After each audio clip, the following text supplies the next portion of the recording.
우리가 함께 볼 하나님의 말씀 마태복음 21장 28절부터 32절까지의 말씀입니다. 마태복음 21장 28절부터 32절까지의 말씀입니다.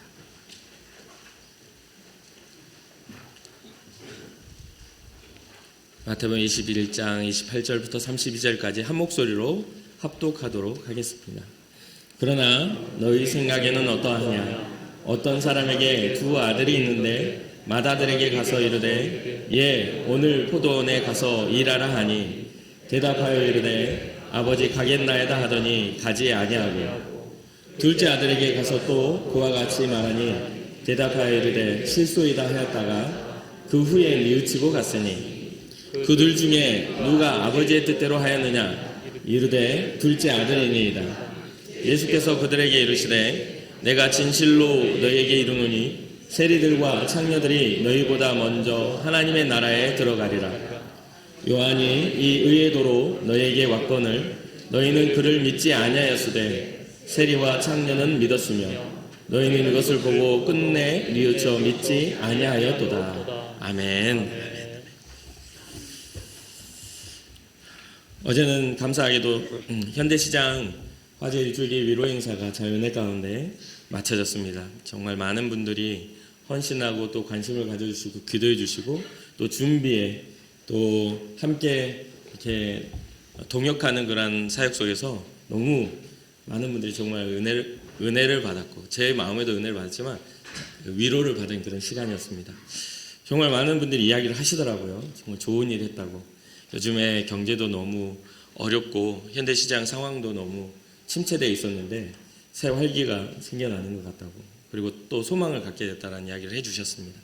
여러분들이 기도해 주시고 또 함께 해주셔서 더 풍성하게 이 일들이 된 줄로 믿습니다.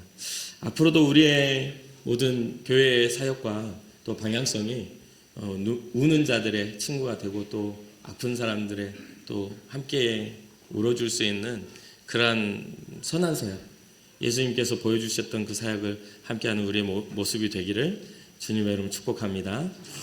지금은 예수님의 고난과 순종을 다시 되새겨보고 볼 수 있는 사순절 기간을 우리가 지나고 있습니다. 지난주와 연결해서 조금 순종에 관한 이야기를 좀 더 하려고 하는데요. 본문은 예수님이 나귀를 타고 예루살렘에 입성하신 후 이제 십자가를 지시기 전 마지막 입성 후 이제 예루살렘에서 가르치실 때 대제사장과 백성들의 장로들이 와서 이러한 사역을 하는 예수님의 권위에 대해서, 예수님의 그 사역에 대한 의문을 제기하는 내용과 연결되어져 있습니다. 이 권위에 대한 논쟁을 하는데 23절부터 그 이야기가 나옵니다. 예수께서 성전에 들어가 가르치실 때 대제사장과 백성의 장로들이 나와 이르되 네가 무슨 권위로 이런 일을 하느냐? 또 누가 이 권위를 주었느냐? 라는 이러한 질문을 합니다. 여기에는 어떠한 의미가 있냐면, 우리는 지금 현재 대제사장이나 백성의 장로들의 권위는 이스라엘 백성 가운데 굉장히 큰 권위를 가지고 있었어요. 하나님의 말씀을 대변하는 사람들이고, 대제사장은 또 하나님의 모든 일들을 자기는 처리한다라는 그 권위를 가지고 있었는데, 예수님이 하나님의 말씀을 가르치시는데 많은 사람들이 놀라워하고 그 변화가 일어나는 것을 보면서 이거를 껄끄럽게 여긴 대제사장과 백성의 장로들이 그것은 우리가 허락하지 않았는데 네가 무슨 권위로 그걸 하냐라는 그러한 이야기를 하고 있는 것입니다. 여기에는 굉장히 큰 배경이 있어요. 뭐냐면 이 모든 것들은, 이거 허락은 누가 해준다? 대제사장이 해준다. 그 허락은 누가 해준다? 그 권세를 가지고 있는 백성의 장로들이 해줘야만 너는 그 일을 할 수 있어. 그런데 너는 왜 그 일을 우리가 허락지 않았는데 하고 있는 거지? 라고 묻고 있는 것이죠. 그러니까 예수님이 이에 대한 질문에 대해서 이렇게 대답합니다. 그럼 내가 하나의 말을 더 물어볼 테니 너희가 대답하면 나도 그거에 대해서 무슨 권위로 내가 이 일을 하고 있는지를 가르쳐 주겠다 하면서 25절에 이런 말을 합니다. 요한의 세례가 어디로부터 왔느냐? 하늘로부터냐? 사람으로부터냐? 라고 묻습니다. 그 말은 뭐죠? 요한이 굉장히 세례를 베풀면서 굉장히 이스라엘의 선지자로서 존경을 받는 인물이고, 요한의 제자들도 굉장히 많았어요. 그리고 많은 사람이 와서 요한에게 세례를 받고 회개의 세례를 받았단 말이에요. 그런데 그러면 너희는 요한의 세례를 너희가 허락해서 한 것이냐? 아니면 하늘이 하나님께서 허락해서 한 것이냐? 그거 대답해봐 라고 이야기한 겁니다. 그러니까 이게 굉장히 애매해지지 않습니까? 뭐냐면 이 대제사장들과 백성의 장로들의 결정에 의해서 요한이 세례를 베푼 게 아니기 때문에 광야에서 외치는 자의 소리로서 메뚜기와 석청을 먹었던 요한은요, 하나님의 뜻을 따라 회개의 복음을 전했어요. 하나님의 나라를 전했어요. 회개하라, 천국이 가까이 왔느냐. 그러니까 죄를 회개하고 돌이켜 회개의 세례를 받으라 라고 한 겁니다. 그러니까 대제사장들과 상관없이 이 요한은 주님의 사역을 한 겁니다. 그러니까 이 사람들이 서로 의논하여 이르되 만일 하늘로부터라 하면 어찌하여 그를 믿지 아니하였는가. 그 말은 무슨 뜻이죠? 믿었다는 것은 요한을 지켰어야 돼. 너희가 요한이 그렇게 죽도록 내버려두면 안 되는 거였어. 선지자였기 때문에. 그러면 또 만일 사람으로부터라 하면 모든 사람이 요한을 선지자로 여기니까 백성들이 두려웠습니다.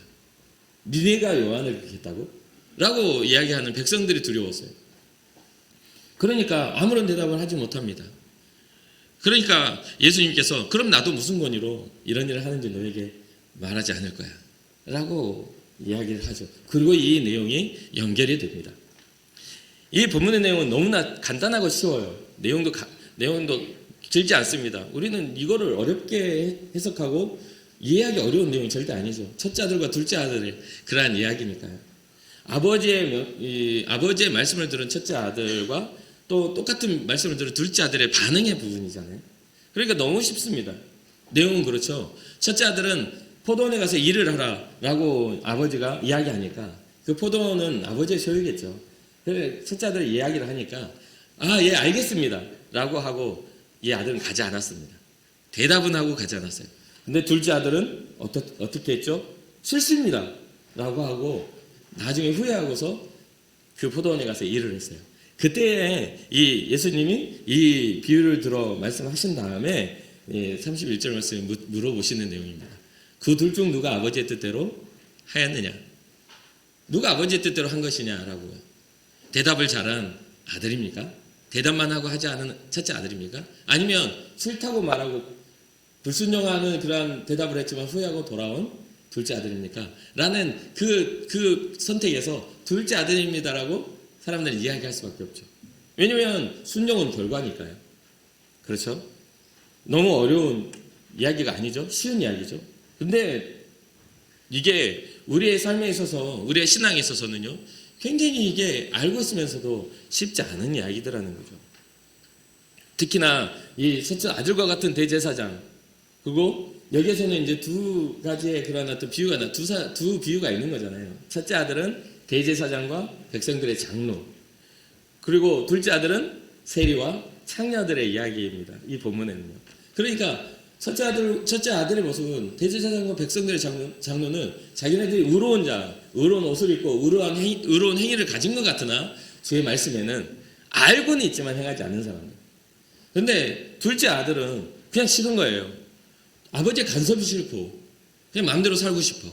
그런데 후회하고 그 잘못된 사람 싫다고 거절하고 마음대로 살았던 그 인생에서 돌이켜 하나님이 그 아버지의 뜻을 따라 그런 다시 돌이킨 회개의 아들을 의미하고 있단 말이죠. 거기에는 행위로서 그 결과가 나오잖아요. 그럼 조금 더 볼까요? 첫째 아들은 아버지의 뜻을 잘 알았습니다. 그러나 행하지 않았어요. 그런 아들은 유대 지도자들이었어요. 유대의 종교 지도자들. 그들은 하나님의 뜻을 연구하는 사람들이었고 잘 알았고 잘 이해도 했습니다. 하지만 잘 알고 있다고 해서 순종한다는 그 법칙은 있지 않죠. 그 명령을 행하지 않으면 그것은 불순종입니다. 아는 것과 다르게. 그래서 우리가 자녀들을 키워보면요, 자녀들이 뭔가 실수를 하고 잘못했을 때 다시는 하지 마라고 하는데 이제 다시 안 할게요 하고 또 하는 아이들이 있어요. 그 아이들은 또 부모가 어떻게 생각하죠? 저거 또 하지 말라고 대답만 하고 또 한다라고 생각을 하죠. 그런데 반면에 계속 잘못을 이렇게 저질러서 혼나고 하는데 나중에는 가서 돌이켜서 부모의 기쁨이 되는 자녀들이 있단 말이죠. 그런 부분들이에요. 결국은 첫 번째 범죄를 했던 아담과 하와도 하나님의 뜻을 몰랐을까요? 알았어요. 잘 알고 있었습니다. 그러나 그들의 선택은 하나님의 말씀을 거역하는 것을 선택한 거예요. 알고는 있었지만 행하지 않았던 것. 몰라서가 아니에요. 알고 있기 때문에 더 헷갈리는 거예요. 하나님이 나를 사랑하신다는 걸 아니까 더 망령되게 행하는 거예요. 우리가 그러니까 여러분 잘 아시죠? 자녀들이 집 밖을 나가면요, 어떤 관계 안에서 굉장히 예의 바르게 행동합니다. 특히나 자기가 잘 보이고자 하는 사람에게는요, 굉장히 예의 바르고 굉장히 배려를 합니다. 근데 집에 들어와서는 잘 배려를 안 해요. 또 가까운 사람한테 잘 배려를 안 해요. 함부로 대해요. 쉽게 그 사람의 배려하려고 마음먹은 사람은 그 사람이 어떻게 행동해도 쉽게 이해하려고 애를 씁니다. 그런데 흔하고 편한 사람한테는 조금만 해도 상처받고 조금만 해도 삐질 준비를 하고 산단 말이죠. 왜 당신이라면 나를 이해해줘야지 이렇게 생각을 해요. 그러면서 서로가 무너지는 관계를 봐요. 아담과 하와도 그러지 않았을까요? 하나님이 너무 사랑하고 그들에게는 염려 근심이 없이 그냥 하나님 주신 것들 다 그냥 배고프면 따먹고 뭐 자고 싶으면 잠자고 뭐 특별히 뭐 춥다고 옷 입을 생각도 할 필요가 없어요. 옷도 안 입고 다녀도 누구도 뭐 말할 수 없고 수치도 모를 상황이니까. 그런데 그게 너무나 당연해지고 너무나 흔하니까 이제 하나님의 말씀도 한번 그렇게 보는 거죠. 그래서 이 첫째 아들과 같은 이러한 사람들에게 야고보서 1장 20절을 이렇게 말합니다. 너희는 말씀을 행하는 자가 되고 듣기만 하여 자신을 속이는 자가 되지 말라. 우리는 흔히 알고 있다라고 많은 이야기를 해요. 그리고 설교를 들으면 여러분 많이 들으니까 아는 내용들 다 대부분 아는 내용들이 오래 다닐수록 그거 지난번에 들었던 설교 말씀인데 라고 이야기를 하잖아요. 그래서 얼마 전에 몇 달 전에 부산에 있을 때 제가 가르쳤던 부부가 결혼을 해서 이제 위에 올라가서 살거든요. 성남인가 뭐 거기에서 그쪽에 사는데 우리 교회 와가지고 예배를 드렸어요.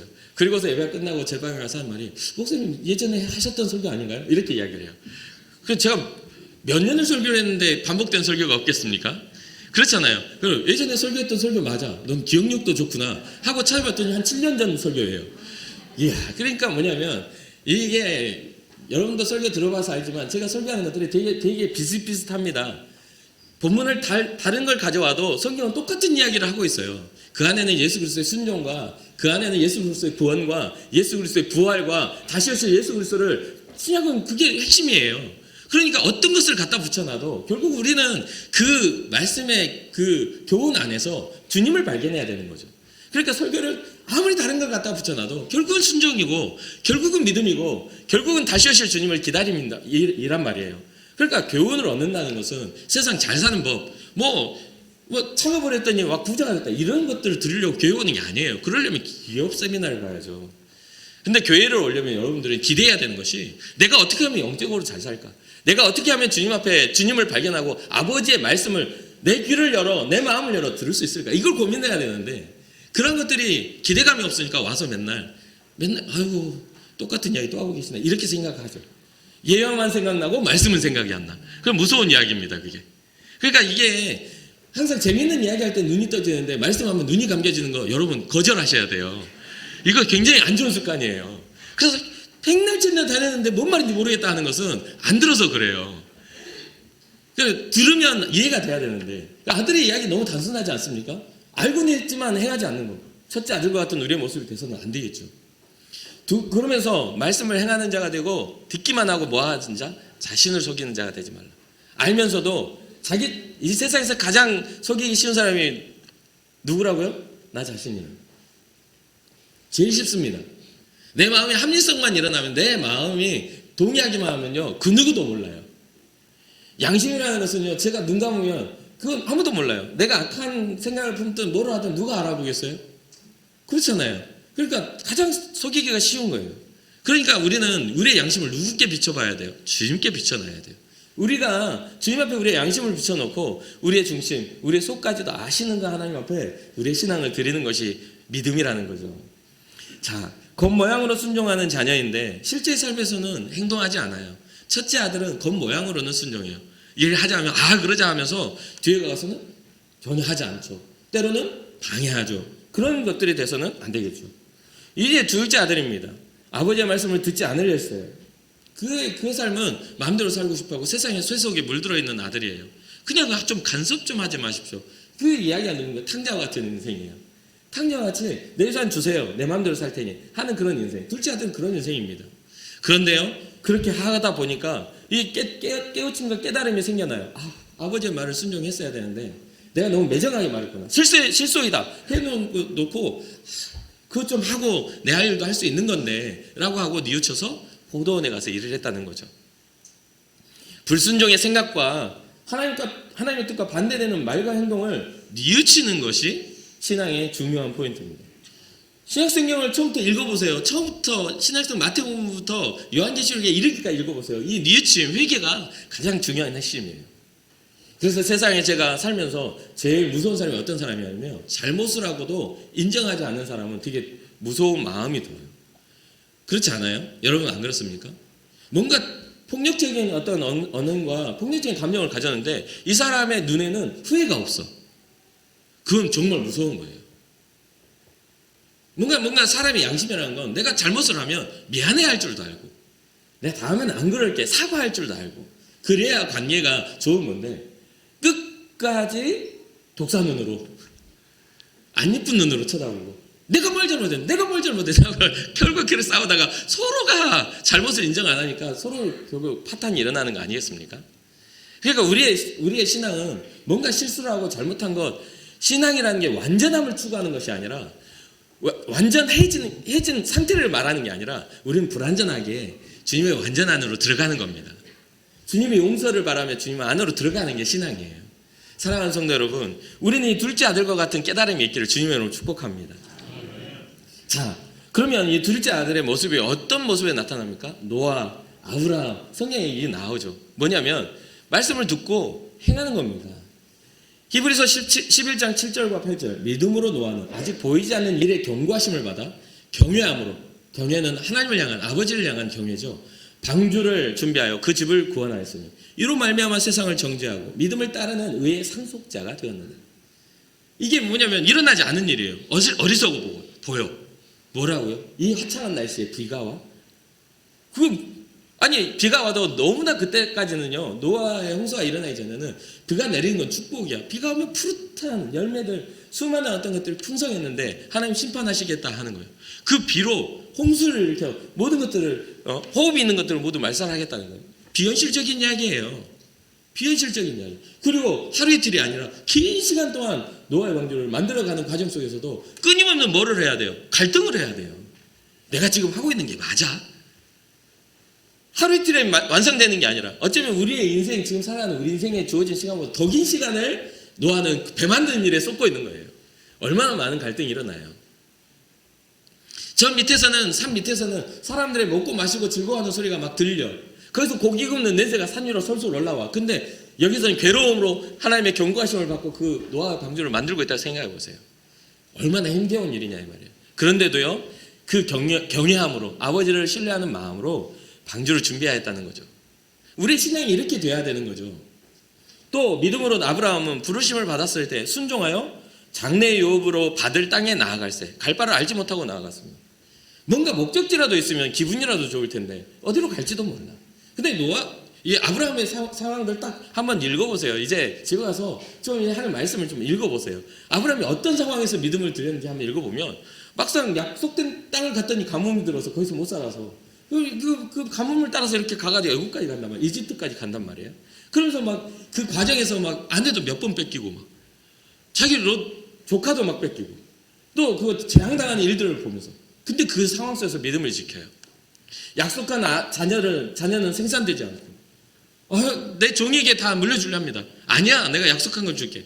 그래서 또 종의 여인으로 인하여 아들을 낳았는데 그럼 종의 여인을 통해 내가 그럼 이 아이에게 내 모든 유업을 물려주겠습니다. 아니야 너의 씨 사라를 통해서 그 물려줄 거라. 그래서 25년이 걸렸어요. 나이가 100세 될 때까지. 그러니까 이게 너무 우리는 믿으면 뭔가 만사 형통할 거라고 생각하지만 믿음으로 인하여 우리는 더 고민하고 갈등해야 되는 그 현장에 들어가는 겁니다. 왜요? 주님이 우리에게 주신 가치는 바로 에덴에 있기 때문이죠. 완전했던 그 시간. 무슨 뜻인지 아시겠어요? 여러분과 제가 가지고 있는 가치는 그 시간에 있는 거예요. 이 땅을 살아가는 잠시 잠깐 나그네 와쳐 사는 육신의 일부는 이때에 있지 않고 예수 그리스도가 우리에게 오셔서 우리를 위해 십자가를 지신 그 이유는 우리의 시간은 영혼에 있기 때문에 그래요. 그래 사랑하는 성도 여러분 우리의 눈을 열어 영혼을 바라보고 우리가 잠시 잠깐 살아가는 삶의 쾌락에 쫓아 거기에 우리의 삶을 쏟아낼 것이 아니라 하나님이 우리에게 주신 가치에 우리의 신앙을 두는 것이 중요하다는 거죠. 참 목회자로 살면서 이 참 어려워요. 어려운 게 뭐냐면 말씀을 전하는 데 있어서 여러분 이렇게 예수님 믿으면 복도 받고 뭔가 잘 되고 뭐 만사 형통하고 뭐 이런 이야기하는 거 너무 좋죠. 여러분들이 이렇게 설교를 하고 난 다음에 나가면서 아유 목사님 오늘은 참 은혜 많이 받았습니다 라고 해요. 그러면 어떤 분들이 하냐면 뭐 불편한 것들이 마음이 좀 시원해지는 그런 불편한 감정을 가졌고 한 주간 동안에 뭔가 힘든 삶을 살았던 분들이 교회 와서 위로받으면 하면서 오늘 말씀이 너무 은혜로웠다고 이렇게 하면서 지나가요. 그 이야기 들으면 저도 기분 좋죠. 그런데 왜 그럴 수 없을까요? 진짜 믿음으로 부름받아서 이 땅을 살아갔던 사람들은요, 세례 요한이나 예수님이나 그 이후에 제자들은요, 다시 오실 예수 그리스도, 부활의 예수 그리스도, 이 땅이 아닌 하나님 나라의 복음을 전하기 위해서 살아갔던 사람들이기 때문입니다. 그 안에 때로는 시대적으로 우리에게 평안이 있어요. 시대적으로. 그렇지 않아요? 막 이제 우리 일제시대가 끝나고 이제 막 우리나라가 좀 자유함을 가지고 이제 그때 믿었던 우리 어머니 세대, 우리 할아버지 세대, 할머니 세대 그때가 예수 믿었기 때문에 지금처럼 잘 살았나요? 못 살았어요. 여전히 더러웠고 여전히 그들의 삶의 수준은 문명률이 높았고 여전히 그랬어요. 그런데도 왜 그들은 행복했어요? 왜 그들은 예수 그리스도의 이름 안에서 발견하는 생명 안에 소망을 품었을까? 근데 오늘날은 너무 잘 살고 하는데 요즘에는 잘 사는 것들이 주님으로부터 비롯되지 않았다고 생각하는 시대가 되어버렸습니다. 내 노력, 내 열심, 이제는 아프면 병원 가서 웬만한 건 다 치료하는 시대가 됐어요. 추적하고 표적을 삼아서 병균을 상실시키는 그런 시대가 됐습니다. 그렇잖아요. 그래서 쉽게 죽기가 어려운 시대에 살고 있어요. 우리는. 예전에는 그러한 것들이 없었음에도 정말 주님 아니면 안 된다는 간절함 속에 식음을 전폐하고 주님 앞에 엎드렸어야만 기적이 일어나는 시대였어요. 그러나 이제는 일상의 기적이 흔해진 시대. 이제는 주님이 일하시는 기적보다 우리가 개발한 과학이 우리의 삶을 변화시키는 기적이 더 크게 일어나는 시대이기 때문에 주님이 더 이상 보이지 않는 것이죠. 그러니 이제 어떻게 됩니까? 하나님을 의지하기보다 사람의 시스템과 사람의 가치와 그 인본주의적인 사상에 의지하는 시대가 된 거 아닙니까? 그래서 되게 합리적이에요. 믿음도 합리적이고 믿음도 신문만큼 거둔 거 너무 좋지만 신문만큼 거두는 것들에 대해서 합리적인 신문만큼 거듭이에요. 예전처럼 정말 믿음을 심고 기적을 거두는 것이 아니라 이제는 우리의 이성을 심고 이성의 이해를 거두는 시대가 됐다 이 말이에요. 이래버리니 더 이상 믿음은 우리에게 굉장히 애매해진 그런 상태가 된 것이죠. 이에 대해서 야고보는 말씀을 행할 때 믿음이 우리의 삶의 증명이 된다라고 이야기합니다. 야고보서 1장 25절 자유롭게 하는 온전한 율법을 들여다보고 있는 자는 자유롭게 하는 온전한 율법을 들여다보고 있는 자는 듣고 잊어버리는 자가 아니요 실천하는 자니 이 사람은 그 행하는 일에 복을 받으리라. 우리가 알고 있는 것은요 세상의 법칙과 그러나 세상이 가르쳐주는 학문의 법칙을 우리가 배우고 아는 합리성이 아니에요. 성령은 그러한 것들로 우리를 설득하지 않습니다. 하나님의 방법은 되게 우리가 보기에는 되게 이해가 안 돼요. 특히나 오늘 개인주의적인 삶을 살며 희생이라는 단어가 사라지는 이러한 시대 속에서는 하나님의 그 사랑은 우리에게 이해가 잘 안 되죠. 좀 더 합리적으로 주님 오셔도 되잖아요. 뭔가 UFO 타고 오셔도 더 낫지 않겠어요? 2000년대에는 오지 않고 그때도 좀 더 과학적으로 오셨어도 될 거잖아요. 굳이 구름 타고 올라가셔야 돼요? 지금 우리가 만들어 놓은 뭐 로켓이나 뭐 미사일 타고 올라가면 안 돼요? 우주선 타고 올라가시면 안 돼요? 적어도 주님은 능치 못할 일이 없으신 분이잖아요. 지금도 우주의 어떤 법칙을 우리가 해석하지 못하는 일들이 너무 많잖아요. 어떻게 이게 서로를 끌어당기며 자전하며 공존하는 것들을 어떻게 인간이 해냅니까? 아무리 과학이 발달한다고 그게 가능한 겁니까? 하나님이 만들어 놓은 것들이 그것을 하지 못할 일들이 많아요. 하나만 무너져도 다 무너질 것들이 우주 운행의 법칙 가운데 있다는 거죠. 그것을 여백에 하나님 설명하시는 거 아니에요? 누가 이 땅을 설계했냐고. 누가 이 땅을 줄치고 그물 그었고 땅 받치는 기둥은 누가 받쳤고 세상의 주춧돌은 누가 놓았는가? 네 눈으로 봐? 네가 놓을 수 있어? 라고 물어보시잖아요.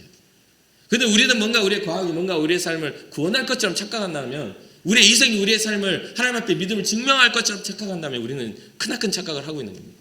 그러니 온전한 율법을 들여다보고 있는 것. 하나님의 온전한 율법은 뭡니까? 하나님의 뜻을 들여다보고 있는 사람들아, 너희는 하나님의 뜻을 듣고 잊어버리는 자들이 아니라 그 하나님의 뜻을 듣고 행하는 자들이라.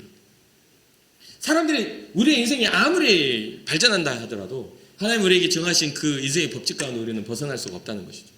더 화려하게 살아보십시오. 하나님 심판이 안 이루어집니까? 더 높은 곳에 올라가 보십시오. 하나님의 그 높이가 여러분보다 낮아집니까?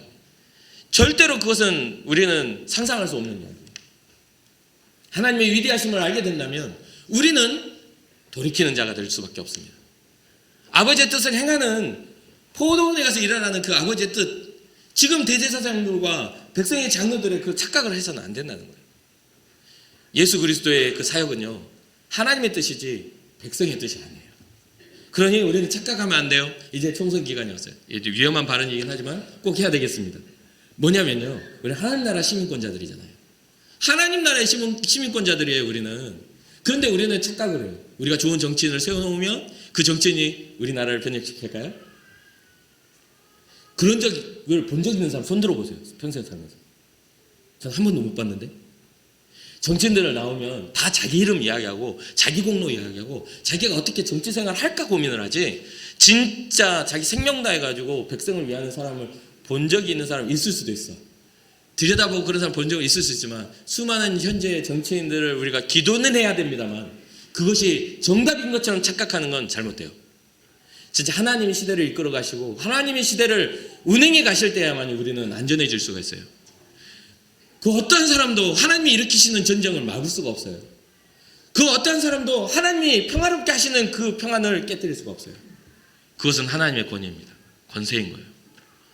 우리가 뭐 잘해가지고 이 나라가 지켜지고 있어요? 개인적으로 잘해가지고 지켜질 것 같으면 우리나라는 진작 망했어야죠. 최근에 어떤 그 유튜브에 그 제목만 봤는데 그 제목이 그렇게 나왔더라고요. 20대 젊은 사람들의 알코올 중독자가 가장 많은 나라. 얼굴은 행복하고 웃어 보이지만 우리나라가요, 이 젊은 사람의 알코올 중독자가 가장 많은 나라랍니다. 그게 뭡니까? 그게 우리나라의 현 주소 아니겠어요? 지금 이 다음 세대 우리 청년들은 우리나라의 복음화율 3%, 4%밖에 안 된다고 그래요. 그것은 세계에 어떤 존재냐면요, 미전도 종족인 그런 상태인 거죠. 다 교회를 떠나고 있는데 기존에 우리의 교회에 앉아있는 사람들은 안전하다 생각해요. 근데 왜 그런 현상이 일어날까요? 나 자신만 안전하면 된다라는 그런 개인적인 어떤 안심 때문에 그렇습니다. 진짜 사랑하신다면 믿음을 후대에 넘겨주셔야 돼요. 진짜 사랑한다면 생명을 넘겨줘야지.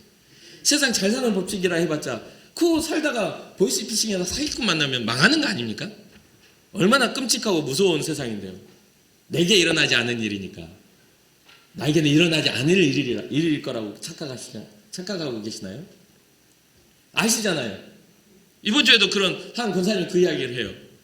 보이스피싱 딱 왔는데 자기 딸을 와가지고 얼마나 놀랬다고. 그 미련해서 당하는 게 아니라 악한 것은 정말 비슷하기 때문에 당하는 거예요. 그 이야기를 저랑 이야기하면서 그 말씀 하시는데 그런 사건들을 저는 현재 당한 사람들도 많이 만나고 보거든요. 우리에게 어떤 일이 일어날지 어떻게 알아요? 똑같은 딸 이름으로 똑같은 딸 전화번호로 오면 한참 하다 보니까 넌 내 딸 아니지 않니? 그 뚝분뜨래요. 옆에서 막 협박하는 소리 들리고 막 그런 이야기들. 그러니까 악의 모양은 되게 그럴싸합니다. 그리고 위협하죠. 주님을 위해 신앙생활을, 주님 앞에 신앙을 드리면 여러분 망할 것처럼 그 시간 너의 인생 너 불행하지 않아? 그 어떤 청년이 와서 부산에서 그런 이야기를, 내가 평생 이렇게 신앙생활을 하는 게 너무너무 나는 괴롭고 나는 난 지친다고 그런 이야기를. 그래서 그러냐? 근데 그 교회 리더였어요.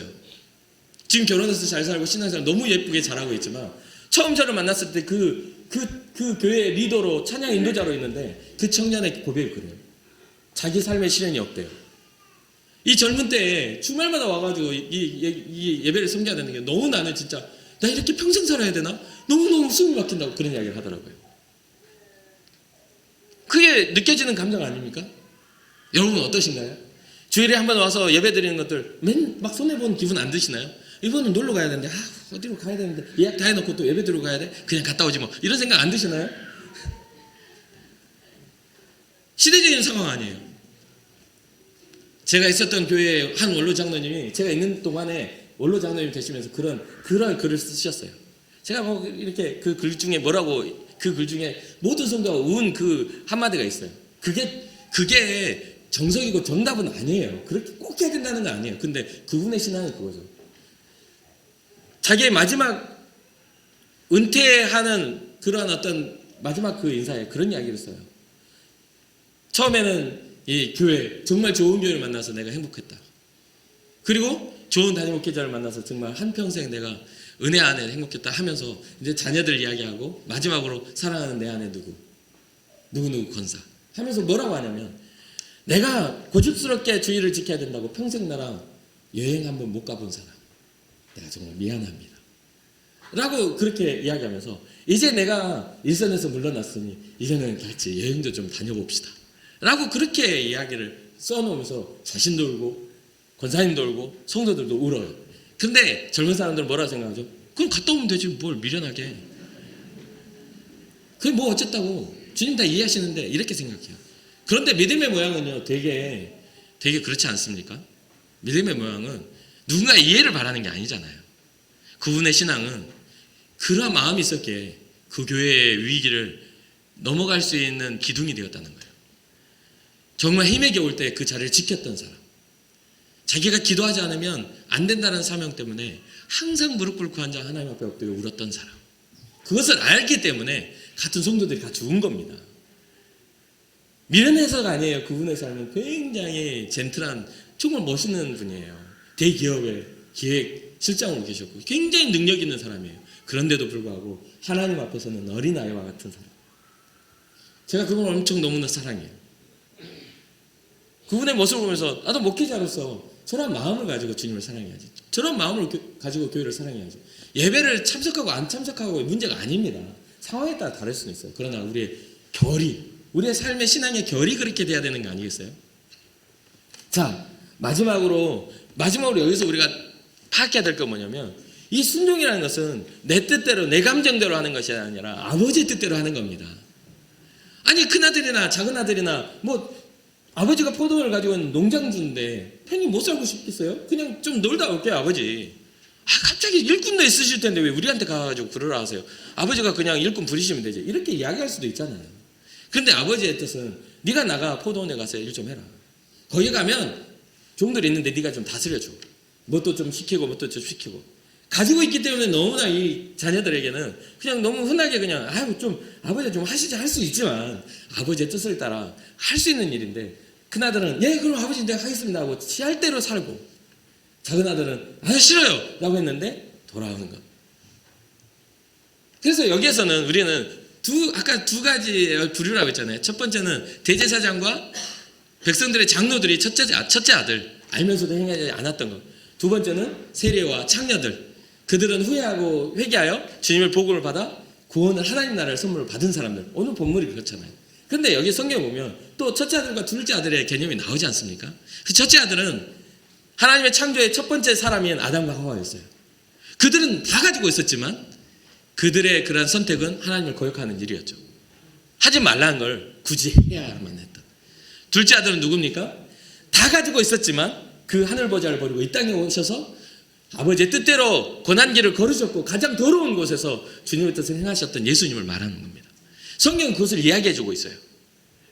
희생을 통해, 헌신을 통해, 섬김을 통해 우리의 그 하나님이 원하시는 가치를 가르쳐주셨던 겁니다. 사랑하는 성도 여러분, 우리의 교회가 이런 모습이 되기를 주님의 이름으로 축복합니다.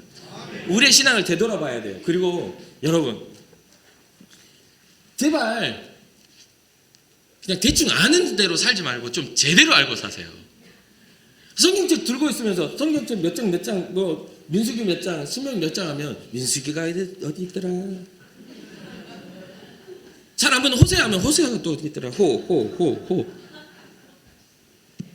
얼마나 안 보고 이게 쌓일 대로 쌓인 그거 가지고 와가지고 제대로 모르니까 이해도 안 되고 설교 들으면 맨날 목사님은 맨날 회개하라 하고 맨날 싫은 소리 하고 그렇잖아도 세상에서 힘들어 죽겠는데 교회 와서도 맨날 이런 소리 들으니까 껄끄러워. 좀 읽어보세요 좀. 제발 부탁해도 성경 좀 하세요. 아니 척하면 착하고 알아들어야 설교도 재밌지. 설교할 때마다 무슨 말인가 쳐다보고 있으면 재미가 없어. 새벽까지 이렇게 말씀을 연구하고 고민하고 기도하고 모르는 말씀 어려운 말씀 아닌데도 이거 붙잡고 몸부림쳐야 돼요. 왜?